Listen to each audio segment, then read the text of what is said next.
उत्तर प्रदेश में राज्यसभा की 10 सीटों के लिए चुनाव 27 फरवरी को होने हैं, जिसमें मतदान डाला जाएगा। इस चुनाव के लिए सभी राजनीतिक दलों में जोड़-तोड़ शुरू हो गई है। सबसे ज्यादा गहमागहमी भारतीय जनता पार्टी और समाजवादी पार्टी के बीच दिखाई दे रही है और ज्यादा से ज्यादा विधायकों को अपने पक्ष में लामबंद करने की कोशिशें और कवायदें भी तेज होती जा रही हैं। इसी सिलसिले में सुभासपा के राष्ट्रीय अध्यक्ष जनसत्ता के अध्यक्ष राजा भैया से मुलाकात की और उन्होंने भारतीय जनता पार्टी के कैंडिडेट का सपोर्ट करने की अपील की। गौरतलब है कि राजा भैया से इससे पहले समाजवादी पार्टी के प्रदेश अध्यक्ष नरेश उत्तम और भारतीय जनता पार्टी के प्रदेश अध्यक्ष भूपेंद्र चौधरी भी मुलाकात कर चुके हैं। हालांकि राजा भैया ने अभी तक अपने पत्ते नहीं खोले हैं। उधर इटावा पहुंचे अखिलेश यादव ने भारतीय जनता पार्टी की सरकार पर यह आरोप लगाया कि सरकार विधायकों पर दबाव डाल रही है।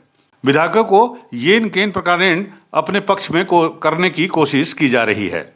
उन्होंने कहा कि सरकार विधायकों के पुराने केस निकाल लेती है या किसी को परेशान करना हो तो उसके पीछे एजेंसी लगा देती है और इस तरह से वो लोगों को अपने पक्ष में करने की लगातार कोशिश करती है, लेकिन राज्यसभा चुनाव में ये नहीं होगा। पेपर लीक के मामले पर बोलते हुए अखिलेश यादव ने कहा कि आखिर पेपर कैसे लीक हो रहा है। अगर पहले दिन ही एक्शन ले लिया जाता तो संभवतः पेपर लीक नहीं होता। उन्होंने कहा कि सरकारी परीक्षाओं को कंडक्ट कराने का एक तयशुदा रूल है, जिसके तहत सरकारी एजेंसियों के द्वारा ही पेपर तैयार किया जाता है, पेपर को सेंटर तक पहुंचाया जाता है। तो आखिर पेपर किसने लीक की? होने जा रहा है उसमें सरकार दबाव बना रही है। विधायकों पे दबाव क्या बनाएगी सरकार, और ये सरकार का तरीका है काम करने का। लोगों को डराना, लोगों को धमकाना, एजेंसियां लगा देना या कोई पुराना केस हो उसको निकाल करके उसका दबाव बनाना, ये सब कुछ चलने वाला नहीं है इस चुनाव में। ये बात तो चुनाव की हो गई, लेकिन नौजवानों के भविष्य से खिलवाड़ कर रही है सरकार।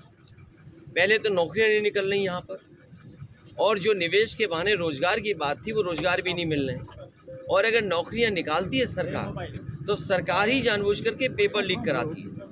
अगर पहली बार जब उत्तर प्रदेश में पेपर लीक हुए थे उसी समय कार्रवाई हो गई होती। आज तो डायलॉग चल रहे हैं, अखबारों में देखिए डायलॉग हैं, सरकार के डायलॉग हैं। अगर पहले दिन ही कार्रवाई हो गई होती तो नौजवानों को नौकरियां मिल गई होती, नौकरियों के ये पेपर लीक नहीं होते। 60 लाख के लगभग नौजवान इससे परेशान है। पुलिस भर्ती, आरओ और दूसरी वाली जो नौकरी निकली है उसके भी छात्र नौजवान चाहते हैं कि ये पर्चा दोबारा हो, री एग्ज़ाम हो। आखिर सरकार कर क्या रही है? जब इतना इंतज़ाम करती है सरकार तब पेपर लीक हो रहा है। और फिर अपने से बचने के लिए कुछ भी नाम फ्लैश कर देना। छापने वाला कौन है? छापने वाले से लेकर के लाने वाला कौन है? किसकी सिक्योरिटी के अंदर पेपर्स लाए जाते हैं?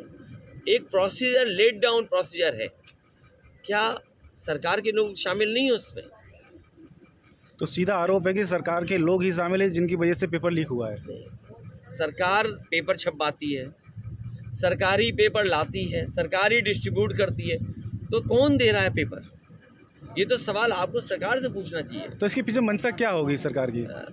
सरकार की नीयत ये है कि नौकरी नहीं देनी पड़े उन्हें। नौकरी देनी पड़ेगी तो उसके लिए उन्हें बजट देना पड़ेगा, बजट है नहीं तो नौकरियां निकालते हैं और नौकरियों के बहाने जो पैसा इकट्ठा करते हैं वो भी सरकार इस्तेमाल कर रही है।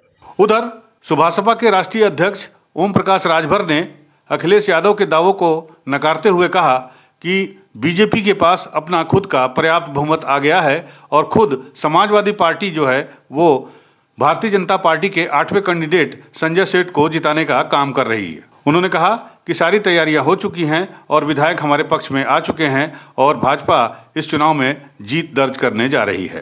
कहाँ जाएगा कोई? सब लोग सामने एनडीए के साथ हैं भाई। लेकिन सपा के तो नेताओं ने जाके राजा भैया से पहले मुलाकात करी है। पहले न किए थे। बात जानते हैं, विरासत जानते हैं। पहले की नहीं मानी जाती है, बाद वाली मानी जाती है। लेकिन अभी आपके साथ तो खाली आपको मिला के 3 ही विधायक नजर आ रहे हैं। अरे 3 ही लोग है महाराज, 3 ही लोग आ रहे हैं ना। अभी डिनर पार्टी जिन्हें पार्टी है ना 8 बजे बीजेपी का आप लोग रहिएगा। जीतेगा। हाँ? बीजेपी का जीतेगा। संजय सेठ बढ़िया वोट से जीत रहे हैं, समाजवादी पार्टी जीता रही है। आप देखिएगा क्या क्या खेल अंदर हो रहा है। कितने विधायक लेकर आ रहे थे पाके आप बीजेपी के पास? बम्पर वोट से जीतने भरक सब लोग आ गए हैं। ठीक यूपी न्यूज़ 9 के लिए इटावा से चंचल दुबे के साथ लखनऊ से ब्यूरो रिपोर्ट।